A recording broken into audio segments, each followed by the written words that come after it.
அனைவருக்கும் முதற்பரமையின் பணிவான வணக்கங்கள். பரம வீச்சுவரை ஐயப்பன் என்பவருக்கு தென்காசி வந்துட்டு இந்த வலை போகுது. 2 விரல் கொண்டது, 14 அடி வரும் வலை. வலை வந்து வெயிட் வந்து பார்த்தீங்கன்னாக்கா 4 5 கிலோ எடை கொண்ட வலை. வலை வந்து 6 தட்டு 6 பேட்ச்சு, எல்லாமே முறுக்கு கயிறு தான். ஐயாவுக்கு வந்து நம்ம அனுப்புகிறோம். கூடவே நம்ம ஒரு மீன் பையுமே அனுப்புகிறோம். அது நிறைய கஸ்டமர் கேட்டிருந்தாங்கன்னு சொல்லிட்டு ஒன்று மேக் பண்ணி வச்சுருந்தேன். ஸோ அதையுமே கொடுக்குறோம். உள்கயிறு வந்து பார்த்தீங்கன்னா 15 உட்கயிறு 2.5 நம்பர் 2.5 திக்னஸில் போட்டு இந்த மாடல் வந்து நான் நிறைய பேருக்கு இதுதான் கொடுத்துட்ருக்கோம். ஏன்னா எல்லா மீனுமே பிடிக்கலாம் அப்படின்றதுக்காக கொடுத்துட்ருக்கோம். ஐயாவுக்கும் அதிபத்த நான் என்னுடைய அருள் கிடைக்கட்டும். முடிஞ்ச அவங்களும் இருக்கக்கூடிய நீர்நிலைகளை பாதுகாத்துக்கிட்டோம். ரொம்ப அவங்களுடைய ஆதரவுக்கு மகிழ்ச்சி. வலை வந்து நம்ம சர்வீஸுமே பண்ணி கொடுத்துட்ருக்கோம். எல்லா வேலையுமே வலை எப்படி இருக்குன்னு பார்த்து சொல்லுங்கள். கொஞ்சம் முன்ன பண்ண தாமதமானாலும் கொஞ்சம் கோச்சிக்காதீங்க. ஏன்னா வலை வந்து நம்ம 2 பேர் தான் மேக் பண்ணுறோம். நானே மனைவி தான் இது பண்ணிகிட்டு இருக்கோம்.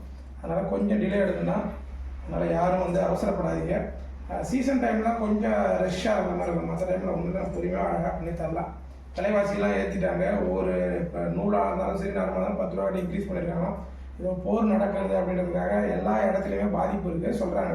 அது மாதிரி வந்து எல்லா விலைவாசியுமே ஏறிடுச்சு, மறைமுகமாகவே ஏறிருக்கு அப்படின்றாங்க.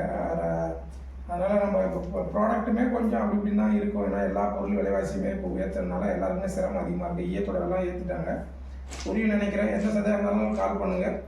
வாழ்க யோகம் யோகம் இல்லட்டும். அடுத்த பதிவில் கண்டிப்பாக சந்திக்கிறேன். நன்றி.